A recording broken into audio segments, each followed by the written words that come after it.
Good morning on this Sunday. I'm Dennis House. Welcome to Face the State, Connecticut's most watched political program. First up today, the impact the new state budget will have on cities and towns. And with us for the Democrats, Mary Glassman, First Selectman of Simsbury. And I say that with no disrespect. That is what it's called. It is not First Select Woman yet. That's right. And on the Republican side, Timothy Griswold. He is the First Selectman of Old Lyme. First Select man and woman, thank you so much for being with us today. Let's begin with you. What does this budget hold for cities and towns, in your opinion? Not enough, Dennis. I think that towns and cities all across the state, both Old Lyme and Simsbury, rely 90% of my revenues in Simsbury on local property taxes. And I think there's just not enough relief in this budget for local property tax relief, like towns like cities. Do you agree when you first saw the budget? Yes, definitely in Old Lyme we have about 91% of our taxes. Our taxes account for about 91% of our revenue, so the state revenue is rather small. But nonetheless, when mandates come down that we have to fund, that is borne primarily by our taxpayers. So what are you saying to your state representatives and state senator to get more from the budget? I mean, is it even possible? Well, there's two ways to go about it. One is to increase revenues to the town, which is very difficult, or the other is to lessen the burden on the towns from the mandates that are imposed upon us. And a number of suggestions have been made to reduce the mandates, such as increasing the level of projects that we do that require a prevailing wage and so forth. And these are very, very sensitive topics throughout the state. I served on Governor Zurell's unfunded mandate task force, and we made a number of suggestions, tenderly avoiding some of the very serious ones. But there are a number of things that could save us money, such as allowing us to advertise meetings electronically rather than in the newspapers, and other things that are fairly inconsequential but over time would add up. So we applaud the governor's efforts in trying to move in that direction. And what type of lobbying are you doing as a group of cities and towns to try to get more? I think we're talking to legislators, we're asking our residents to send letters, but I think what Tim said is that there's some good news in the governor's budget. There's more education money, which affects all of us, but there's not enough incentives for regional cooperation. There's not enough incentives for town aid roads. We hear from our businesses, we hear from our taxpayers that just can't afford the burden of property tax relief. They need property tax relief. They can't afford their homes. And I think we need a comprehensive look at property tax relief across statewide. It should be the top priority of legislators and the governor this session. We're seeing a lot of open space being turned into commercial use right now, particularly in the western suburbs of Hartford. Simsbury is no exception. It's because you need to pay the bills. You need to build new schools for the new people who are moving there. What kind of position are you in now to maybe stop this? I think it's a crisis, Dennis. I think we have 1% growth in our tax grand list growth, but we have 6% increases in our budget. So if you look at the numbers, that's just not going to work. So we need to be smarter and look at better ways to save dollars, as Tim said, and also to increase our revenues. We need to have a regional cooperative effort. The legislature and the governor has started to do that by offering incentives, but we need to do more. And we need to be able to share and cut some of our costs and increase our revenues. And what kind of revenues are you trying to get in terms of what type of developments do you need to attract? Well, Old Lyme has worked very hard on open space. Open space, really, if you make the initial investment, there's a long-term payback there. Of course, that affects such things as affordable housing if you price things too high. But open space doesn't bring in tax revenue. It doesn't bring in tax revenues, but it doesn't cost much to maintain it. So it does also, in our case, we revere the quality of life that the open space provides. So we've worked very hard on that. We've spent a good deal of money in that direction. But I think these are the kinds of things, the conflicts we have.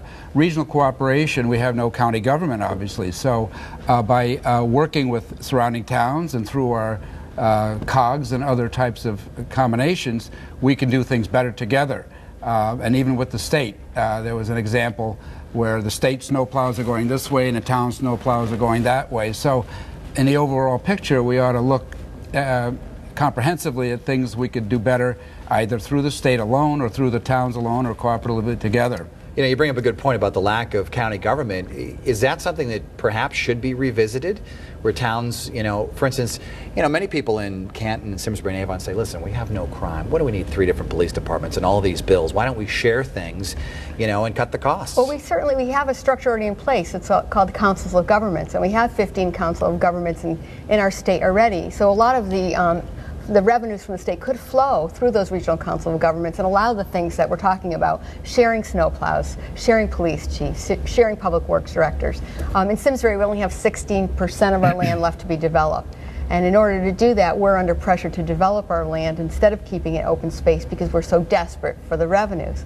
But if we are allowed to share in a regional cooperative tax sharing program, we wouldn't have to develop. We would allow the development to occur where the infrastructure already exists in our cities and in places where the development should be located. If you look at the statewide. So let me understand this. So legally, you just can't, strike a deal with Canton to do it, to share. We do it voluntarily. We do it informally, but there's no incentives. There's no. Does there need to be an incentive? Can't you just do it on your own and say, listen?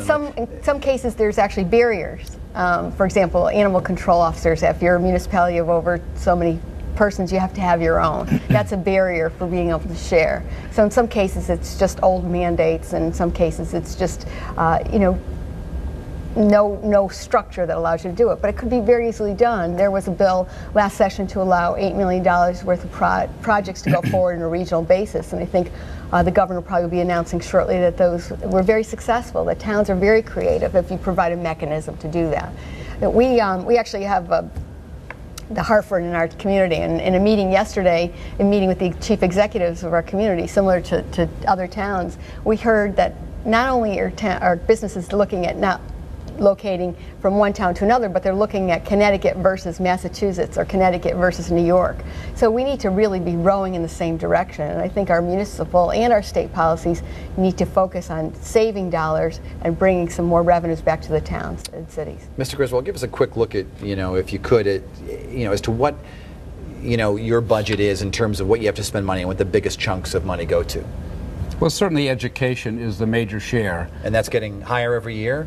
It does grow slowly as a percentage of the whole budget. The town budget, of course, we have to support capital projects. We've had some great success with the state helping us out with grants and so on, but just the run-of-the-mill things. Now, when we have flat funding, say with respect to our town aid road program, with everything else going up, such as the cost of the pavement and the cost of fuel and so forth, that help is important, but it becomes relatively less. And take another one would be special education. These thresholds have been reduced, and the percentages have been reduced, so that when a child who they can cost over $100,000 for some of these placements. Now, talking regionally, the towns could work together to have a particular specialty in the school so that you wouldn't have to send the child out of the school, and it could be done more efficiently. I know in Lyme we had a child who went to New Hampshire for a special program, and so that's quite unique, but there are other things where we could combine.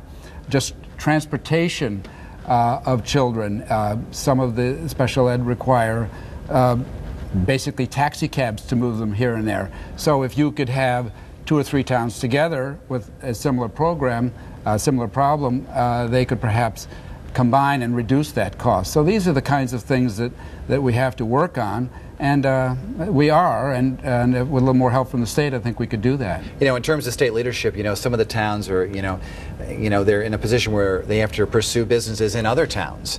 So one city's loss becomes another town's gain in terms of beefing up the tax revenue. What do you think should be done to, to sort of stop that? There should be a regional cooperation in economic development, Dennis. That's one of the things we're talking about. If we had regional ways of tax sharing, you wouldn't be pitting towns against towns. But I think it's a bigger problem, a bigger crisis in our state of we're really competing against Connecticut and other parts of the country and other countries. So it's really gotten more of a crisis, and I think our taxpayers realize that. And they don't care if the snowplows are owned by the town of Simsbury. They want their roads cleared, but it's incumbent upon us as local leaders and state leaders to work together and cut those costs. 3/4 of our budget is Board of education costs, but also personnel costs, and one of the high costs is health insurance. There's, I'm happy to hear there's some talk about sharing municipal health costs and pooling, and I think that may go a long way in helping.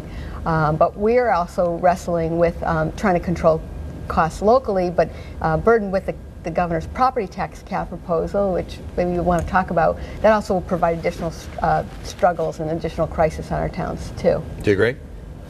Yes, it sounds good to have a property cap on taxes. However, when you look at the elements that go into that, salaries, benefits, medical, fuel costs. We have to be sensible about that because we're at the end of the pipeline here. You know, the federal government can impose regulations on the state of Connecticut. The state of Connecticut can do that for the towns. We have nobody but the poor old taxpayer to hand the bill to. And so that's where we like the idea of a cap, and perhaps if in combination, which the governor has suggested, there could be a reduction of some of the cost side, such as mandates, then if we save on the one hand, we can therefore cap on the other side. But looking at it right now, I don't see how we could possibly do it ourselves. Tim Griswold from Old Lyme, the first selectman there. Mary Glassman, the first selectman of Simsbury. Thank you so much for being with us on this Sunday morning. When we come back, the DOT division. Should the Department of Transportation be split up?